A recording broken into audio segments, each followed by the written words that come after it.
Hello and welcome, I'm your host Elizibar. This is Annihilation Super Skrull True Believer #1. It's a reprint of Thor 142. And, let's show that.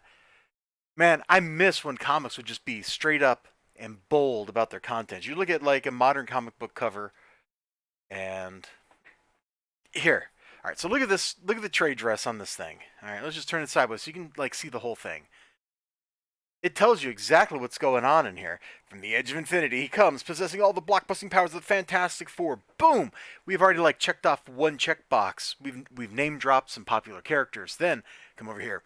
The scourge of the Super Skrull. Blom blom blom. Yeah, I know it was sideways and you had to rotate your head to see it. And then look at like some modern comic book trade dress. Now, granted, this is not a typical example because it's that, but I'm looking around over here and it's like, well, where are some typical examples? And I think I've got my books all messed. Oh, hey, hold on. Here we go. What does this tell you about the book? If your answer was absolutely nothing, you're correct. So why does it look like that? Why does it exist in that form? I don't know. Trade dress is a useful thing for customers. It lets them know what the product has in it. It's one problem I have with Virgin variants. Where did this comic book bag come from? I have no idea. We'll just stick that over there. We'll deal with it later. Modern trade dress doesn't let you know what's in it. Virgin like covers, aka there is no trade dress. They also don't tell you what's in the book. Those are like for collector people, and I understand it. They want like that primo product. So open it up. We got Thor and a motorcycle. All right. Okay. That's kind of interesting. And Thor like messes around with this guy and has a little bit of fun. There's actually a little bit of decompression here. Before we get into the meat of this, which is Loki talking the Super Skrull into fighting Thor. And the rest of this book is just full of some absolutely crazy combat stuff. Thor and the Super Skrull have this great fight. There's a little bit of like Asgardian politicking going on, but I think that's really a little less important than the awesome fight scene. Now, a lot of old Marvel stuff, they do that very serial. I don't know how to put it in a way that sounds better than this, soap opera type thing. You've got like the centerpiece, which is this fight, and then you've got this other stuff over here on the side that's advancing some plot lines. Chris Claremont is kind of the master of that. Stan Lee did a good job of that in some of the titles, especially like Spider-Man. It's one of the reasons why Spider-Man became such a popular character, is he had this great real-life soap opera on the side. It happens that in the case of Thor, I don't really care about the soap opera all that much. I think the Donald Blake thing is kind of a dumb thing. Not every superhero needs a secret identity. I know why you do it, to ground them, but I don't think it's strictly necessary. This fight sequence, though, is pretty dope. It looks really good on modern paper. This would have looked really good on old school paper, too. They have a great fight. The Super Skrull uses all the different powers available to him, and Thor eventually defeats him. I mean, come on. It's a Thor comic. What did you expect? Spoilers. Thor wins in his own book. Who could have seen that coming? But Thor wins not through just brute force. It's actually clever.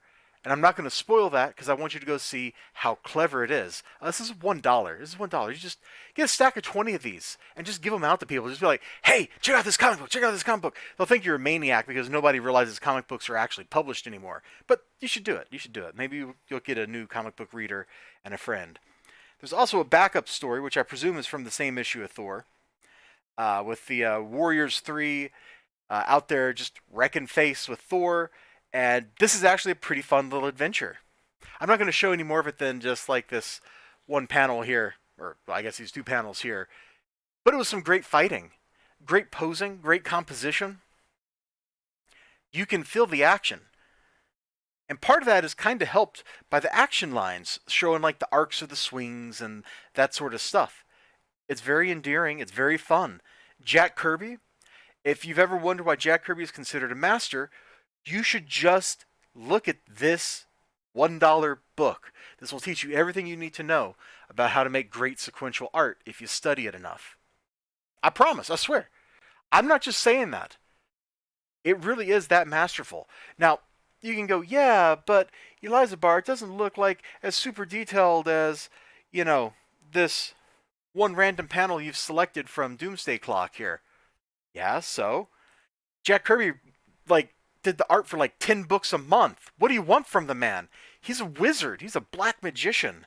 Like, he's straight out of like Tibet, man. He's just like, ancient aliens are powering my ink pen, and he's just drawing everything. It's not humanly possible to do that much work at this level of quality, and yet he did it month in, month out, for years, for absolute years. Whereas this book took, what? It's like 18 months overdue or something. It's ludicrous. It's also a lot more expensive than this $1 reprint. This is not fantastic from the perspective of, oh, this is like the best comic book I'm going to read all week, but for $1, this is a pretty darn good book. You can do a whole lot worse. In fact, I expect that after I read, like, I already picked this one up, so let's pick this up and pick on it again. I expect that after I read this, I'm going to wonder why I spent $4.99 on it. Whereas this, oh, I probably would have spent $3.99 on an actual reprint of this without even worrying about it.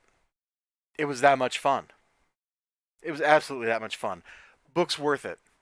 These True Believer reprints are such a deal, especially these ones of older material that aren't just like, this is the beginning of a story arc and we're trying to sell you the trade or something. If it's just like, here's this random reprint, they're a ton of fun. They absolutely are. Anyway, you all have a great day, great evening, great whatever you got going on. I sure hope to see you again next time. Until then, take care of yourself. Did I already say remember to like, comment, subscribe? You should do that. You should absolutely do that. I appreciate it. And I sure hope to see you next time. So, bye-bye.